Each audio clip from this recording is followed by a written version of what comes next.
सीधा सीधा पहला सवाल है, चुनाव से पहले क्या आपको और आपकी पार्टी को उम्मीद थी कि दोबारा सरकार बनेगी? जो हुड्डा साहब थे ना, मैं समझता हूँ कि उनका भी इसमें बीजेपी की सरकार बनाने में बहुत बड़ा रोल रहा।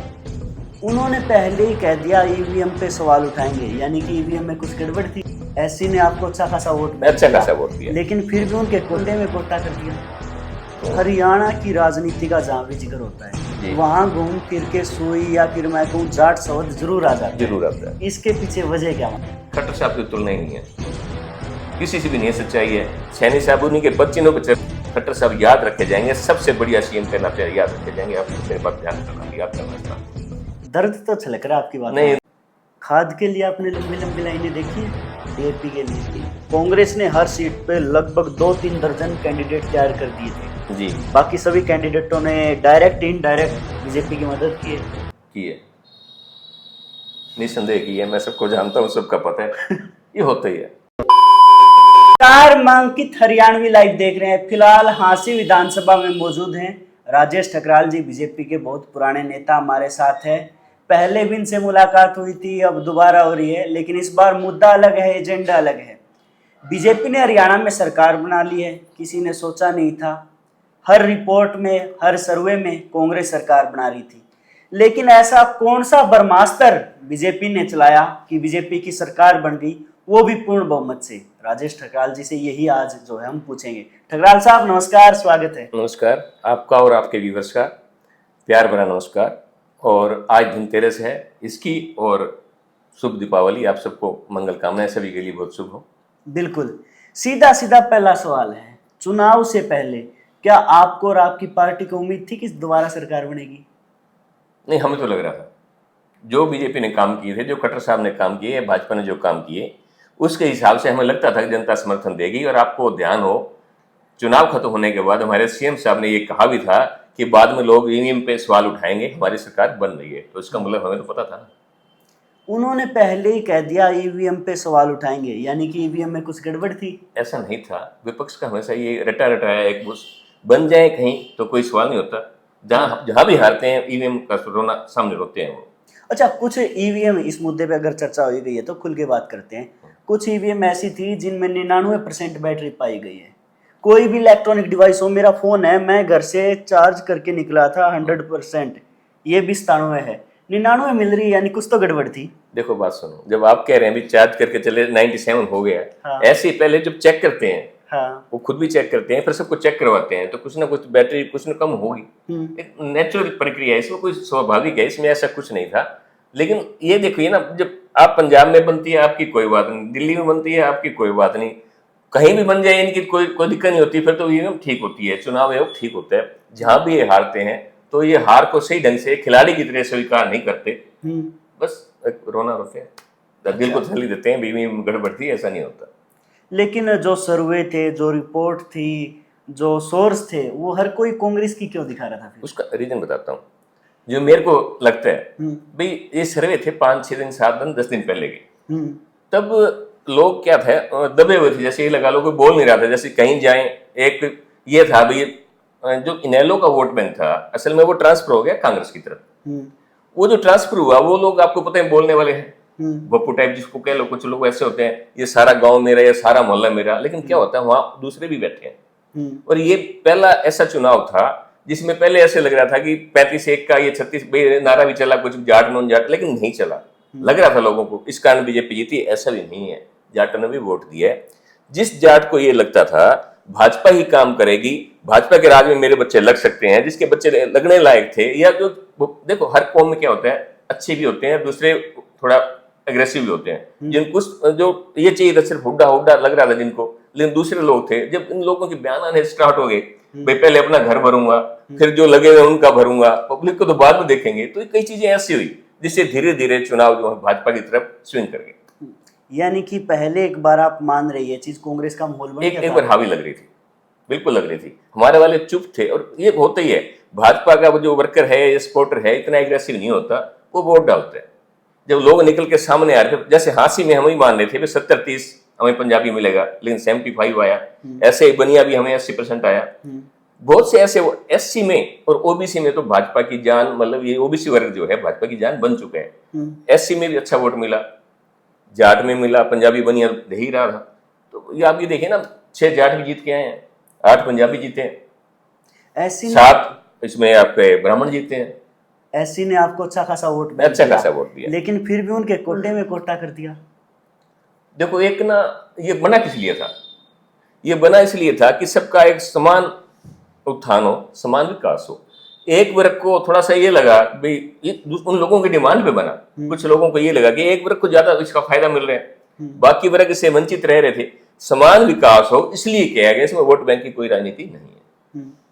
अच्छा, एक पर्टिकुलर आदमी को आप अगर क्रेडिट देना चाहें जी, हरियाणा में सरकार बनने के पीछे, वो किसे देना चाहेंगे?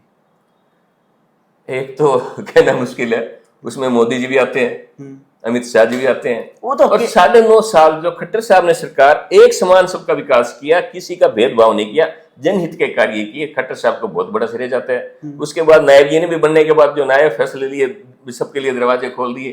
तो हर आदमी करने का एक तरीका होता है, तो सबका सहयोग है, कार्यकर्ताओं का भी सहयोग है। इसमें संघ परिवार का भी अब की बार बहुत अच्छा रहा। संघ परिवार, मैं समझता हूँ कि लोकसभा में थोड़ा सा कहीं किसी वजह से कैसे भी लगाओ, जब ये देखा कि सत्ता हाथ से न चले जाए तो संघ परिवार भी पूरा जुटा। तो अब की बार सारा एक सिस्टम से सभी लगे हुए थे, हर बूथ पे हमारा कार्यकर्ता खड़ा था और अपनी बात पहुंचा रहे थे। और हांसी तो सबसे बड़ी बात मैं ये मानता हूं, मैं जो पहले 10 साल पहले जो गुंडा राज था, 10 साल पहले सरासर गुंडा राज था, यहाँ से लोग पलायन करके जा रहे थे, लोगों का बिजनेस ठप हो रहा था, 350 लोग मंथली दे रहे थे, ऑन रिकॉर्ड है सारा ये। और बहुत सा इसमें ये था, सुरक्षा का मुद्दा बहुत बड़ा था, ऐसे हालात दोबारा ना हो। दूसरा जो हुड्डा साहब थे ना, मैं समझता हूँ कि उनका भी इसमें बीजेपी की सरकार बनाने में बहुत बड़ा रोल रहा।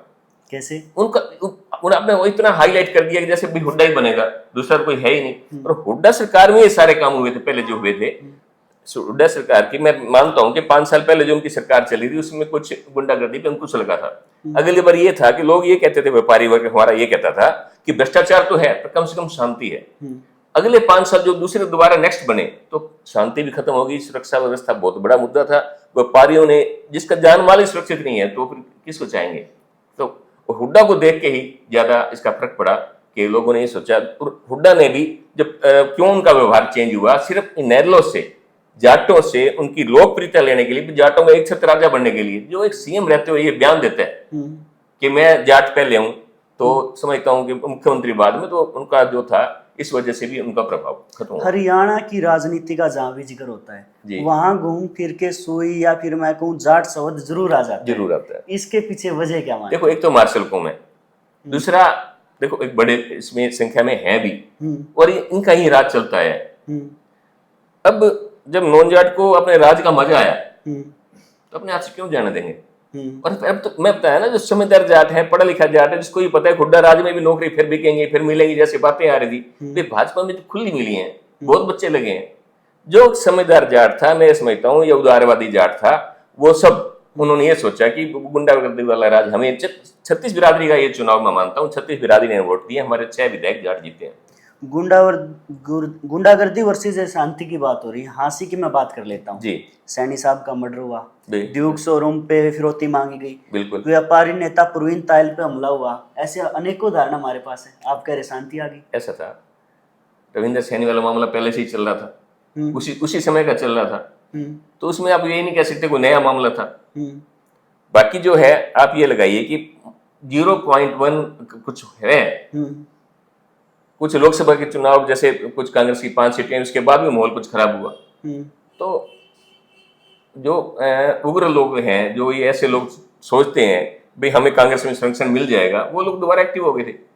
अब भाजपा की सरकार बनने के बाद फिर शांति है, तो अपने बिल में सब घुस जाते। और सैनी साहब ने कहा भी है, हमारे मुख्यमंत्री जी ने साफ कहा है भाई, जैसे योगी जी ने कहा था कि गुंडागर्दी जो करेगा उसको छोड़ूंगा नहीं, ये बहुत अच्छी बात है। मुख्यमंत्री में अपने सैनी साहब है, खट्टर साहब थे, हुड्डा साहब थे, चौटाला साहब थे जी। चारों को एक ऑर्डर में रखना चाहे तो खट्टर साहब की तुलना ही नहीं है, किसी से भी नहीं है, सच्चाई है। सैनी साहब उन्हीं के पद चिन्हों पर चल रहे हैं, लेकिन जो खट्टर साहब करके गए हैं, जो बिन खर्ची बिन पर्ची, इस चुनाव में बहुत बड़ा रोल था। जैसे सुरक्षा मुद्दा थी, ये भी एक मुद्दा था, और बहुत सी चीजें जो उन्होंने की है ना, लोगों के जो कई बार तो क्या होता है कि वो ज्यादा ब्रिलियंट माइंड है, जैसे ऑनलाइन सब कुछ कर दिया। हमारे लोग इसमें तैयार नहीं थे। जो हमारे जो कर्मचारी हैं वो भी इतने नहीं थे कि उसके लोगों को समझा पाए। कुछ गलतियां हुई, ऐसी का कंपनी से भी कुछ ये ऐसी चीजें हुई। अदरवाइज ये देखो ना, पहले पेंशन मिलती थी, बीच में कोई ना कोई पैसे खाता था, अब पेंशन सीधा खाते में आती है। मुआवजा 20-20, 30-30 रुपए मिलता था। मुझे खुद 28 रुपए मुआवजा मिला हुआ है। अब मुआवजा मिलता है 17,000, 15,000, 20,000, बीमा हो जाता है, सब कुछ हो जाता है। 5 लाख का बीमा आम आदमी के लिए भी कर दिया, अब 70 साल के लिए सबके लिए कर दिया, अभी जो किया मोदी ने अभी किया। तो भाजपा एक जनहित के कार्य कर रही है। मैं समझता हूँ कि भाजपा जल्दी से प्रदेश से और सेंटर से जाने वाली नहीं है। खाद के लिए आपने लंबी लंबी लाइनें देखी है, डीएपी के लिए? उसमें भी थोड़ा सा मैं ये कह सकता हूँ कि पहले ऐसा नहीं था, जैसे बीच में सारा कंट्रोल भी रहा। अब थोड़ी सी व्यवस्था बिगड़ी, उनको लगा, देखो कोई प्रशासन का शौक कम था, उसमें जो अधिकारी हैं वो चाहते थे भाजपा ना आए, क्यों भ्रष्टाचार करने के लिए वो माने जाते हैं, भी करते हैं। तो अब उनको ये कांग्रेस आएगी, इन्होंने व्यवस्था फिर बिगाड़ दी, भाजपा फिर सुधार देगी। खट्टर साहब ने सुधार दिया था, नायब जी भी सुधार देंगे। सैनी साहब ने कुछ वादे किए थे, सबसे पहला हांसी में बैठे, हांसी को जिला बना देंगे, सरकार बनते ही बिल्कुल बनाएंगे। 8 तारीख की बात। सुनो, ऐसा था, मिलने अभी बनने के बाद मैं नहीं मिला, मैं जरूर पूछूंगा जब भी जाऊंगा, मेरा सवाल उनसे रहेगा। और मैं समझता हूँ कि वो वायदा पूरा करेंगे। भाजपा वाले काम पूरा करते हैं, छोड़ते नहीं, अधूरा पक्का करेंगे। थोड़ी देर से हो सकती है, लेकिन मुझे वो भी नहीं कह सकता हो सकती देर भी ना, जल्दी कर दें। बात करने के बाद बता पाऊंगा। जब नेक्स्ट हम मिलेंगे कभी, फिर दोबारा इंटरव्यू होगा, तो मैं आपको बताऊंगा कब बनने जा रहे हैं। अब इसके बाद मिलते ही मेरा सवाल यही होगा, मैं हांसी के लिए, मैं भी हांसी का हूँ, सबसे पहले यही पूछूंगा अभी कब बना रहे हो। दान की खरीद को लेके भी उन्होंने वादा किया था, उत्थान तक नहीं हो रहा। नहीं, ऐसा नहीं है। देखिए, उसमें कुछ ना कुछ कमी भी रह जाती है, लेकिन फिर भी उठान बहुत अच्छा हो रहा है, सब कुछ। एक मैं साथ था विधायक जी की, बाई चांस हम दिल्ली जा रहे थे, वीडियो कॉन्फ्रेंसिंग पे खुद सीएम साहब का फोन आया और सबसे बातचीत करके उन्होंने ये कहा कि आप सारी व्यवस्थाएं करवाओ। लगे हुए हैं, अच्छा रेट मिल रहा है, अच्छा भाव मिल रहा है। बीच में कुछ कमी भी, जैसे कुछ गीलेपन की भी समस्या थी। अब आज भी हम जैसे गए थे अनाज मंडी में धन्यवाद करने के लिए, किसी ने कहा भी ऐसे ऐसे 150 रुपए बोरी का फर्क है। भाई 150 रुपए आपकी एक बोरी का फर्क तो है, 150 कितनी बोरियां तुलेंगी, सरकार को कितना फर्क पड़ेगा, तो गीला कैसे ले लेगी। कई चीजें होती हैं, हो जाएगा। सैनी साहब से क्या कुछ उम्मीदें रखते हैं? उनसे भी बहुत उम्मीदें रखता हूँ। भाजपा के कर्मठ तपे हुए कार्यकर्ता हैं और उनका सबसे प्रेम है। कार्यकर्ताओं को भी साथ लेकर चलेंगे, जनता के काम करेंगे। मैं समझता हूँ ये भी जिस प्रकार से खट्टर साहब ने काम किए, उस काम को और आगे बढ़ाएंगे, तीव्र गति से आगे बढ़ाएंगे। उनका तरीका हर किसी का अलग अलग है, लेकिन काम करेंगे। पर्सनली आपकी बात मैं कर लेता हूँ, पार्टी में आपने काफी मेहनत की है, कई सालों से की है, कुछ पद का जो है मांग रहे हैं आप पार्टी से? देखिए अंकित जी, जब मैंने भाजपा ज्वाइन की थी सन 86 में, मैं युवा प्रधान बन गया था। हमारा विजन क्या था, एक ये सोचा था कि ये पार्टी हिंदुओं के लिए, दूसरा एक समान विकास के लिए, एक अंधेरे में उजाले की किरण कोई लगता था तो भाजपा ही लगती थी। भाजपा ने वो काम करके दिखाए हैं। धारा 370 कभी नहीं हट सकती थी, राम मंदिर कभी नहीं बन सकता था। मैं कार सेवक मैं भी था सन 92 में, जब विवादित ढांचा गिराया गया था, जाके देखा था पिलर पे कैसे हमारे भगवान के निशान है, चिन्ह है, ऊपर उनकी मस्जिद थी। एक बेइज्जती करने वाली बात थी। तो ये भाजपा ने जो काम कर दिए हैं तो इसको सलाम है, नमस्कार है। और मैं बनूं ना बनूं, मेरी पार्टी बन गई, मेरा विधायक बन गया, हमारी सरकार सेंटर में है, प्रदेश में हूं मैं, और क्या चाहिए। विधायक से कुछ मन मुटाव था, दूर हुआ? हाँ, इस चुनाव में साथ काम किया ना। तभी पूछ रहा हूँ, साथ नजर आए? भाई बिल्कुल साथ नजर आया। देखो, मैंने पार्टी के लिए काम किया और पार्टी के लिए समर्पित हैं। ठीक है, एक बार एक समय था कि थोड़ा लगा था, गुस्सा भी आया था, जिसका हम विरोध करते हैं उससे सिर पे बिठा दिया। लेकिन सरकार बनाने के नाम पे, संगठन बनाने के, जो भी जैसे भी जो ऑर्डर हो जो करेंगे, क्या इलाज है। दर्द तो छलक रहा है आपकी बात नहीं, दर्द भी नहीं कह सकता, अब तो दर्द मैंने भुला दिया। पार्टी के लिए सब कुछ, पार्टी की लाइन पे जब चलने हैं तो पार्टी जो फैसला करेगी वो मानना पड़ेगा। एक बात ये भी चल रही है, आप बार बार खट्टर साहब को प्रेफरेंस दे रहे हो, लेकिन लोग कह रहे हैं कि खट्टर साहब अगर रहते तो सरकार नहीं आती। वो तो बुलाओ नायब सैनी का जो 56 दिन में ऐसा टीजर दिखाया कि सरकार आ गई। आप कंपैरिजन, मतलब मैं इसमें फिर भी एक साफ सी बात बताता हूँ। अगर आप सट्टा बाजार की मानते हैं या सर्वे पे मानते हैं, खट्टर साहब जब सीएम साहब थे तो लोकसभा की 9 सीटें दिखा रहे थे, और हटने के बाद एक बार कुछ लोगों में गुस्सा भी था, क्यों हटाए गए। ऐसा नहीं है, उन्होंने जो कार्य किए पब्लिक में, जब ठीक है, हमारे लोग क्या करते हैं, विद्रोह नहीं करते। जैसे एक पर्टिकुलर समाज में गुस्सा था या फिर सब में? नहीं, सब में था। देखिए, जो मैंने बताया, ओबीसी, एससी और जो भी थे, जो वंचित था ना, जो ये अभी जब पहले सर्विस को सोच नहीं सकता था, बच्चे पढ़ते ही नहीं थे, जाना नहीं इस फील्ड में, तो ज्यादा एक वर्ग के लोग ही जा रहे थे, उनको सर्विस मिल रही थी, या पैसे से मिल रही थी या सिफारिश से मिल रही थी। किसी फूड बिका करता, किसी को अंगूठी देने पड़े करते, जेवर बिका करता। लेकिन वो एक समय था जब सर्विस मिलनी स्टार्ट हुई। ये खट्टर साहब की देन थी, उन्होंने ना तो वर्कर का लिहाज किया, ना कोई पार्टी किसी चीज का, किसी वर्ग का देखा। उन्होंने जो ये किया बिन खर्ची बिन पर्ची, एक बहुत बड़ी बात है। आने वाले समय में मैं समझता हूँ और भी जो चीजें उन्होंने की हैं, खट्टर साहब याद रखे जाएंगे, सबसे बढ़िया सीएम के नाते याद रखे जाएंगे। आप मेरे बात ध्यान करना, याद करना इस बात को। थोड़ी देर पहले आप कहते हुड्डा साहब भी अच्छे सीएम थे। पहले नहीं, मैंने ये बोला कि ध्यान किया हो कि पहले 5 साल में भ्रष्टाचार तो था, पर शांति थी। कुछ लोगों को उन्होंने इनकाउंटर भी करवाया था। फिर एक जाति के लोग पहुंच गए जी हमारे बच्चे वो जा रहे हैं, उसमें ज्यादातर थे ही, उसमें चाहे दूसरे वर्ग के भी थे, लेकिन ज्यादातर एक वर्ग से थे। वो पहुंच गए, पंचायत खा पहुंच गई, उन्होंने ऑर्डर वापस ले लिया। अगले 5 साल गुंडागर्दी का, भ्रष्टाचार तो था ही, गुंडागर्दी और होगी, इसलिए फेल हो गई। वो अगर 36 वर्ग के नेता बने रहते, क्या आप तो और लंबे चलते। एक जाति का नेता बनने के चक्कर में उन्होंने अपना फ्यूचर खराब कर लिया। चलो लास्ट में जो है जनता को क्या कुछ संदेश देना चाहोगे? भाई ये देना चाहूंगा, बहुत खुश हूँ भाजपा की सरकार बनी, सारी जनता खुश है, तभी तो उन्हें वोट दिए, और भाजपा भी ऐसे काम करती रहेगी, दोबारा सत्ता में आती रहेगी। इतना उम्मीद है? बिल्कुल। इस बार ये भी कह रहे हैं ना लोग कि भाई किसी तीसरी पार्टी का रोल नहीं था, अगली बार तो फिर और आसानी होती। भाजपा को जो वोट बैंक था भाजपा को मिलना था, ये दिखते कांग्रेस को आती, उनकी सीटें कम होती, हमारी नहीं होती। यानी लास्ट में आप क्लियर ये ऑन कैमरा कह रहे हो कि भाई अपने दम पे जो है सरकार आई अपने है। दम पे सरकार बहुत बड़ी बात है। हरियाणा में कभी कोई सोच नहीं सकता था। बिल्कुल नहीं, पहली बार जब सरकार बनी थी वो एक बाई चांस लगता था।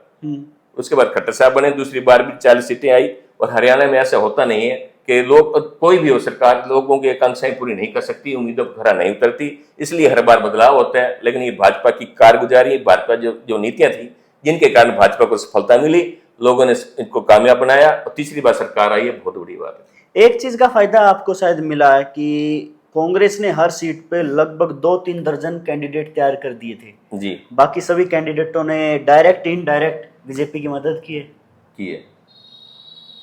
निस्संदेह की है, मैं सबको जानता हूँ, सबका पता है।